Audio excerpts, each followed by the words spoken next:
Hello friends, in this video lecture I will discuss about mechanism of translation.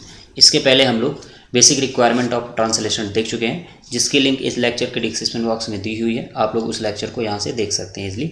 अगर आप लोगों को basic concept नहीं क्लियर है तो आप लोग एक बार वहाँ से पहले लेक्चर को देखिएगा, वहाँ पे सारी बेसिक बातें बताई गई हैं। उसके बाद इसको देखिएगा, तब आपको इजली ये मैकेनिज्म समझ में आ जाएगी। क्योंकि हमको पता है कि रेप्लिकेशन, ट्रांसक्रिप्शन, ट्रांसलेशन ये ऐसी स्टेप हैं जो हमको एक बार दो बार पढ़ने में समझ में नहीं आती, लेकिन ये लेक्चर इस तरीके से प्रिपेयर किया गया है कि अगर आप लोग एक बार कंसंट्रेशन के साथ इस लेक्चर को देखेंगे तो आप लोगों को इजीली ये समझ में आ जाएगी। क्योंकि मैंने इस लेक्चर में एनिमेटेड डायग्राम वीडियोस डाले हैं, जिससे कि आप लोग पहले टॉपिक को पढ़िए, उसमें इंपॉर्टेंट नोट डाउन करिए, फिर उस वीडियो डायग्राम को देखिए या जो वीडियोस पड़े हुए हैं उसको देखिए। तो इससे आपका कॉन्सेप्ट क्या होगा, क्लियर हो जाएगा। तो आप अपने कॉन्सेप्ट को क्लियर करिए और आप अपने डाउट को या तो इस लेक्चर के कमेंट बॉक्स में भेजिए या फेसबुक पेज पे बायो अकेडमी के नाम से बना हुआ है, इंस्टाग्राम पे है, टेलीग्राम पे बना हुआ है, वहाँ आप अपने डाउट या क्वेरीज जो भी है भेज सकते हैं और पूछ सकते हैं। तो आइए स्टार्ट करते हैं मैकेनिज्म ऑफ ट्रांसलेशन। तो इसमें हम लोग देखेंगे कि प्री इनिशिएशन स्टेप क्या है, फिर इनिशिएशन क्या होता है, इलॉन्गेशन क्या होता है, ट्रांसक्रिप्शन क्या होता है, ये हम यहाँ पे देखेंगे। तो हम लास्ट लेक्चर में देखे हैं कि tRNA, rRNA, mRNA and amino acid tRNA synthetase enzyme जो है ये क्या होता है, इन्वॉल्व होता है ट्रांसलेशन मैकेनिज्म में। तो आप लोग एक बार वहाँ से लेक्चर को देखिए और उसके बाद तब इस लेक्चर को देखिएगा, जिसकी लिंक इस लेक्चर के डिस्क्रिप्शन बॉक्स में दी हुई है, आप लोग यहाँ से देखिएगा। अब देखिए यहाँ पे एक्टिवेशन ऑफ अमीनो एसिड क्या होता है। हमें पता है कि हमारे पास 20 अमीनो एसिड जो होते हैं मेटाबॉलिक प्रोसेस में पार्टिसिपेट कर रही हैं, ठीक है, जिसकी सिंथेसिस ट्रांसलेशन मैकेनिज्म में हम लोग देखते हैं। अब इन 20 अमीनो एसिड के लिए हमारे पास 20 डिफरेंट टाइप के टीआरएनए सिंथेटेज होंगे। तो इसको हम लोग क्या बोलते हैं, amino acyl tRNA synthetase. Okay, अब यहाँ पे जो अमीनो एसिड हैं ये पहले एटीपी के साथ बाइंड होते हैं। जैसे ही एटीपी आती है वहाँ पे पायरोफॉस्फेट जो है रिलीज हो जाता है और एएमपी बचता है। और एएमपी किसके साथ बाइंड हो जाएगा, ये हो जाएगा अमीनो एसिड के साथ। और उसी साथ ही साथ क्या हो जाएगा, ये जो हमारे पास अमीनो एसिड टीआरएनए सिंथेटेज है ये बाइंड हो जाएगा। और जब ये बाइंड हो जाएगा तब हम इस अमीनो एसिड को क्या बोलेंगे, amino acid AMP enzyme complex बन जाएगा। ठीक है, क्या हो जाएगा, amino acid AMP enzyme complex, या हम इसको बोल सकते हैं एक्टिवेशन ऑफ अमीनो एसिड्स। अब एक्टिवेशन ऑफ अमीनो एसिड में हम लोग देखेंगे क्या रोल होता है। ये इसका मेन इंपॉर्टेंट रोल ये है, जब अमीनो एसिड एक्टिव हो जाएगा तब ये जो हमारे पास टीआरएनए प्रेजेंट है, ठीक है, टीआरएनए में हमको पता है 3' एंड पे ये जा करके बाइंड करता है, तब ये ट्रांसफ़र होगा 3' एंड ऑफ द टीआरएनए। तो आपको यहाँ पे ये पता चला कैसे एक्टिवेशन होता है और कितने तरीके के अमीनो एसिड टीआरएनए सिंथेटेज होते हैं। तो हमारे पास 20 टाइप के हम लोग देखेंगे। अब चार्जिंग ऑफ टीआरएनए देखेंगे। तो transfer of amino acid on 3' of the tRNA, 3' end of the tRNA is known as charge tRNA. अब ये कैसे होता है कि यहाँ पे हमें पता है कि मान लीजिए ये टीआरएनए का 3' एंड है और यहाँ पे लास्ट जो सीक्वेंस होते हैं वो क्या होते हैं, CCA होता है। ठीक है, अब एडनिन किससे बाइंड होगा, न्यूक्लियोटाइड है, तो न्यूक्लियोटाइड के लिए क्या चाहिए, phosphate, pentose sugar plus nitrogenous base. तो लास्ट नाइट्रोजनस बेस कौन सा है, लास्ट नाइट्रोजनस बेस है आपका एडनिन। अब ये मान लीजिए जिस पेंटोज शुगर से बाइंड है, ठीक है, उस पेंटोज शुगर में 2' एंड और 3' एंड होगा। 2' पे क्या OH होगा क्योंकि RNA है, 3' पे भी OH होगा। तो ये क्या होंगे जो अमीनो एसिड है, या तो 2' OH से बाइंड होंगे या तो 3' पे जो प्रेजेंट OH है उससे बाइंड होंगे। तो किस इस बॉन्ड के थ्रू बाइंड होंगे, एस्टर बॉन्ड बनाएंगे। मतलब पेंटोज शुगर और अमीनो एसिड के बीच कौन सा बॉन्ड बनता है, एस्टर बॉन्ड। तो आपको ये भी याद रखना है, विच bond form between amino acid and pentose sugar.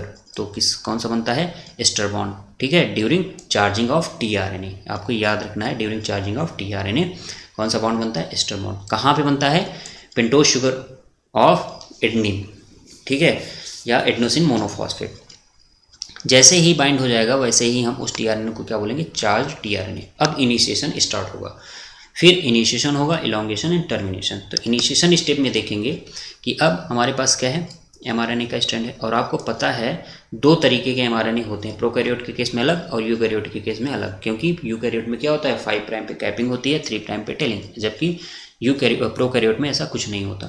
तो कुछ स्पेसिफिक सीक्वेंसेस होते हैं। तो प्रोकैरियोटिक के केस में उसको हम लोग बोलते हैं साइन डायगोनल सीक्वेंस। क्या बोलते हैं, साइन डायगोनल सीक्वेंस। और वो कंसेंसस सीक्वेंसेस हैं, ठीक है, AGG, AGGU, 5 prime to 3 prime orientation में आपको क्या याद रखना है, इस सीक्वेंस का ना order AGG they are Shine डायगोनल सीक्वेंसेस, दे ठीक है, they are scanned by smaller sub unit of the ribosome, ये राइबोसोम की स्मॉलर सब यूनिट से स्कैन किए जाते हैं।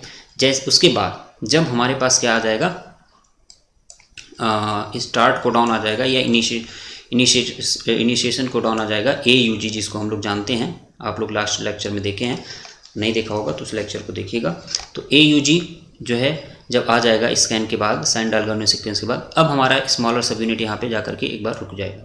फिर AUG के अगेंस्ट जो भी हमारे पास एंटीकोडॉन है tRNA का, वो बाइंड होगा और उस पर जो एमिनो एसिड होगी, तो AUG के लिए हमको पता है F methionine in case of prokaryotic और methionine in case of eukaryotic जो है होती है, ठीक है। F मेथियोनिन का मतलब फॉर्मिल मेथियोनिन, ठीक है।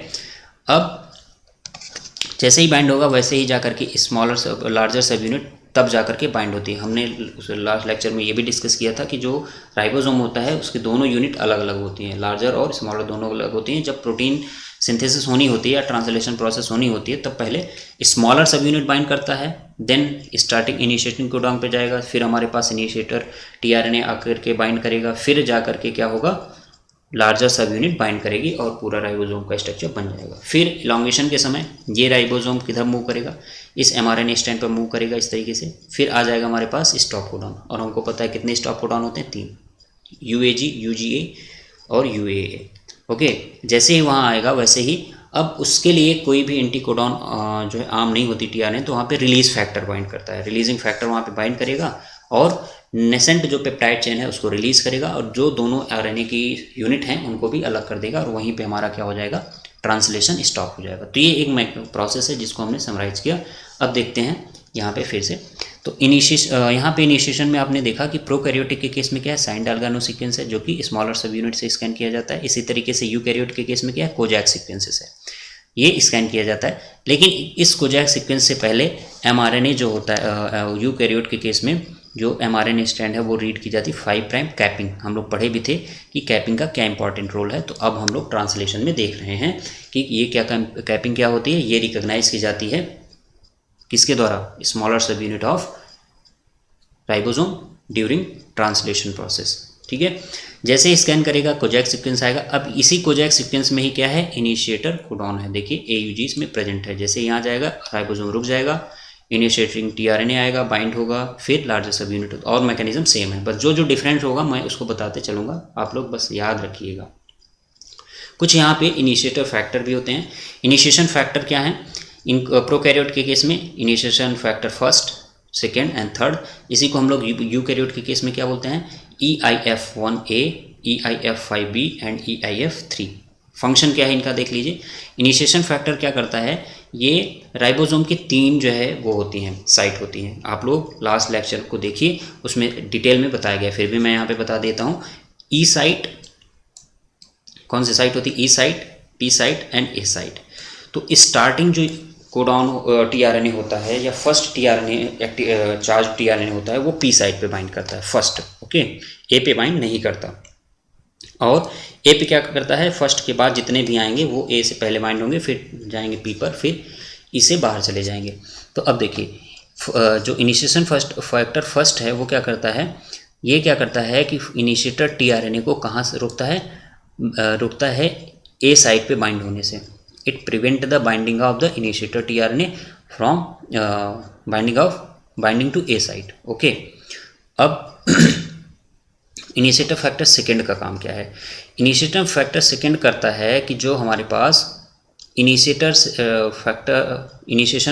tRNA है या इनिशिएटर tRNA है उसको पी साइट पे बाइंड करवाता है, ठीक है। और इसके पास GT पेज एक्टिविटी होती है, मतलब with the help of energy ये क्या कराता है, इनिशिएटर tRNA को पी साइट पे बाइंड कराता है।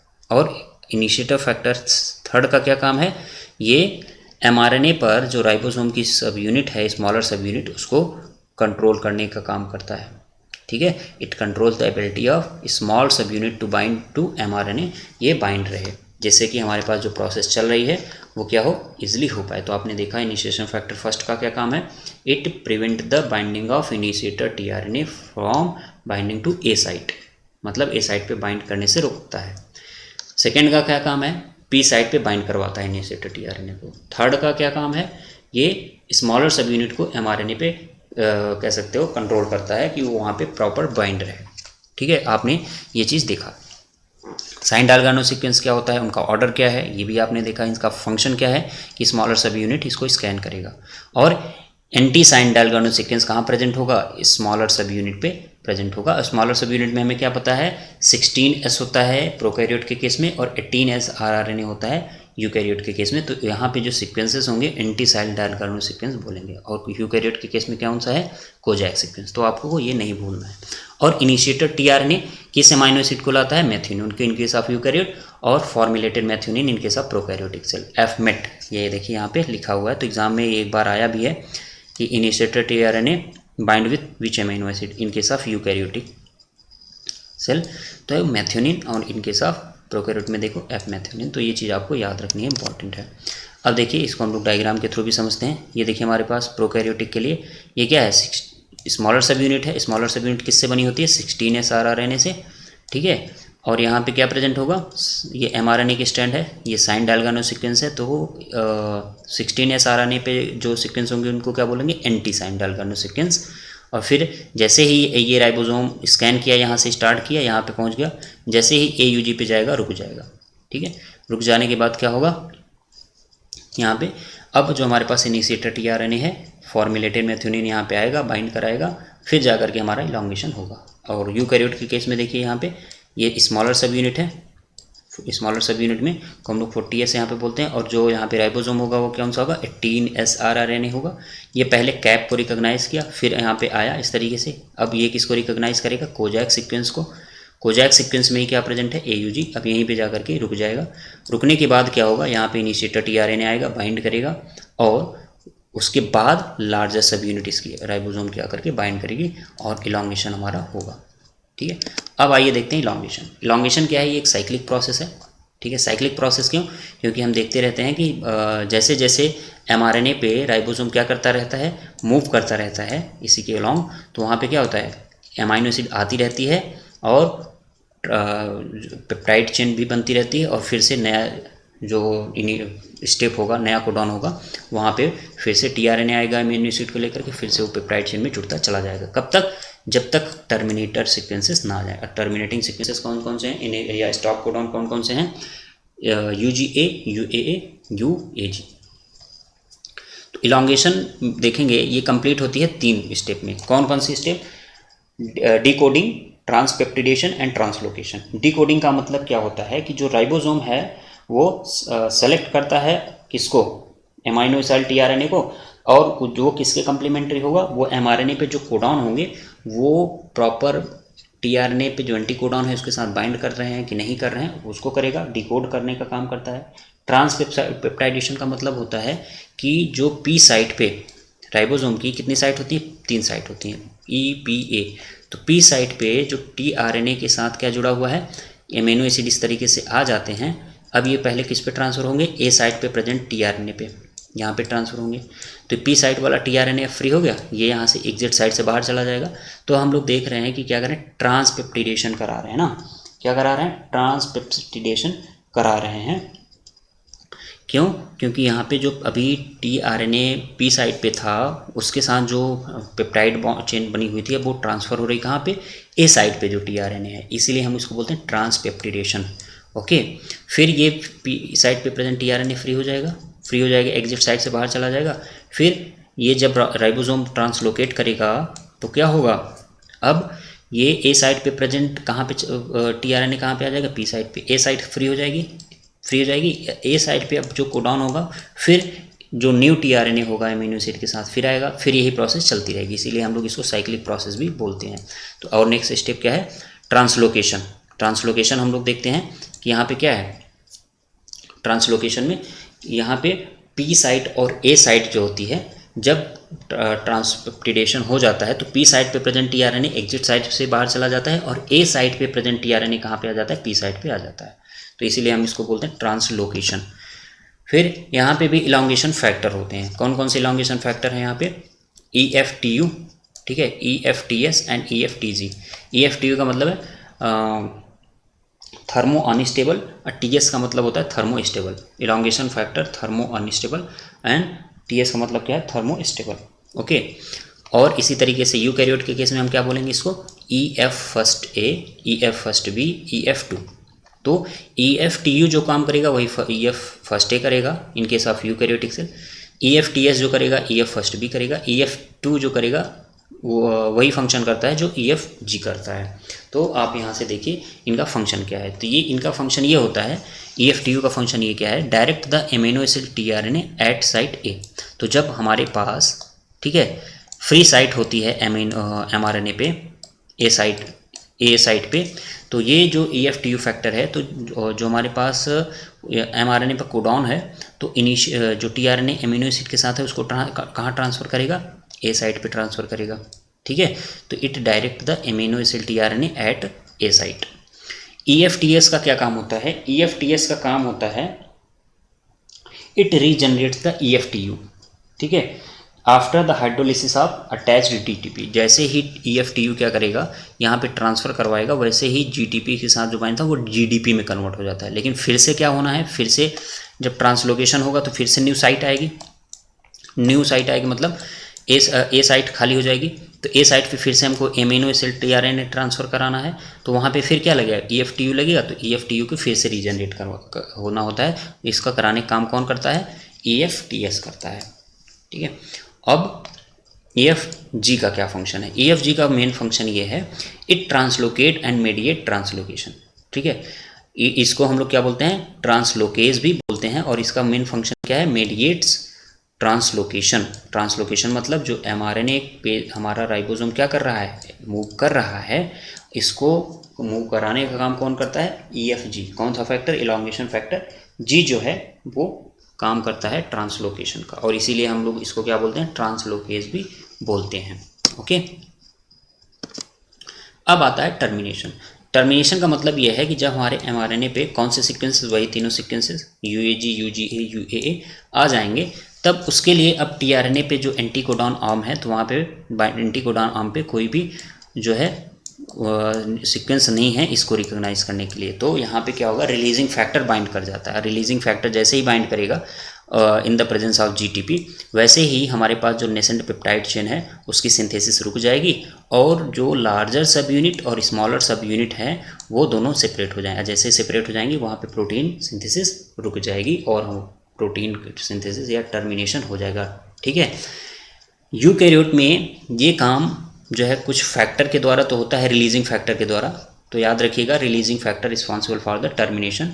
उसके अलावा कौन क्या रिस्पॉन्सिबल होता है, राइबोसोम रिसाइकलिंग फैक्टर। ये क्या काम करता है, ये यूकैरियोट के केस में जो लार्जर सब यूनिट है और स्मॉलर सब यूनिट है उसको अनलॉक करने का काम करता है। या तो ये P साइड पे बाइंड हो जाएगा, या तो A साइड पे बाइंड हो जाएगा। कौन, राइबोसोम रिसाइकलिंग फैक्टर। और जैसे ही बाइंड होगा वैसे ही दोनों ये जो हमारे पास राइबोसोम की यूनिट है इनको अलग कर देगा, और वहाँ पे ट्रांसलेशन रुक जाएगी। तो यूकैरियोट में थोड़ा डिफरेंट होता है, वहाँ पे राइबोसोम रिसाइकलिंग फैक्टर भी इन्वॉल्व होता है, किसके अलावा, हमारे पास रिलीजिंग फैक्टर के अलावा। ठीक है, तो ये चीज़ आपको याद रखनी है। और GTP दोनों में जरूरत पड़ती है, चाहे यूकैरियोटिक हो चाहे प्रोकैरियोटिक हो। तो आइए इसको हम लोग एक एनिमेटेड डायग्राम के थ्रू भी समझें। ये देखिए, स्मॉलर सब यूनिट है, ये लार्जर सब यूनिट थी, इनिशिएटिंग कोडॉन आया, बाइंड हुआ P साइड पे, A साइड फ्री हुई। अब यहाँ पे क्या हो जाएगा, नेक्स्ट एमाइनो एसिड tRNA आएगा, बाइंड होगा। जैसे ही बाइंड हुआ, ये देखिए पेप्टाइडल ट्रांसफरेज एंजाइम के थ्रू से ये ट्रांसफ़र हुआ, P साइड पे गया खाली वाला tRNA, और बाहर चला गया E साइड से। फिर देखिए वही प्रोसेस, ये बाहर चला जाएगा, A साइड पे नया आएगा, फिर ये प्रोसेस चलती रहती है। देख रहे हैं, जैसे ही स्टॉप कोडॉन आएगा वहाँ पे रिलीजिंग फैक्टर बाइंड करेगा और दोनों सब यूनिट अलग हो जाएंगी। फिर से देखिए, स्मॉल सब unit tRNA, initiating tRNA, larger सब यूनिट बाइंड की, फिर E side, P side, A side जो है, अब जो है नेक्स्ट tRNA कहाँ पे आएगा, A साइड पे आएगा, और देन एमाइनो एसिड ट्रांसफ़र हो जाएगा A साइड पे प्रेजेंट tRNA पे। ये tRNA फ्री होगा और एग्जिट साइड से बाहर चला जाएगा। नेक्स्ट tRNA आया, फिर यहाँ पे जो चेन होगी वो ट्रांसफ़र हो जाएगी A साइड पे, और फिर ट्रांसलोकेट हो जाएगा P साइड पे, और ये एग्जिट साइड से बाहर चला जाएगा। ये प्रोसेस चलती रहती है। जैसे ही स्टॉप कोडॉन आएगा, रिलीजिंग फैक्टर यहाँ पे बाइंड करेगा, दोनों सब यूनिट को अलग कर देगा, और यहाँ से ट्रांसलेशन रुक जाएगा। तो आप लोग वीडियो को देखिएगा पॉज करके और कॉन्सेप्ट को समझिए, ज़्यादा से ज़्यादा अपने डाउट को क्लियर करिए। आप अपने डाउट, मैंने बताया कि फेसबुक, इंस्टाग्राम, टेलीग्राम पे बाय अकेडमी के नाम से पेज बनाए गए हैं। आप लोग अपने डाउट, क्वेरीज कुछ भी वहाँ पे सेंड कर सकते हैं। ज़्यादा से ज़्यादा लेक्चर आप अपने फ्रेंड ग्रुप में भी शेयर करिए और सब्सक्राइब करिए चैनल को। Thank you.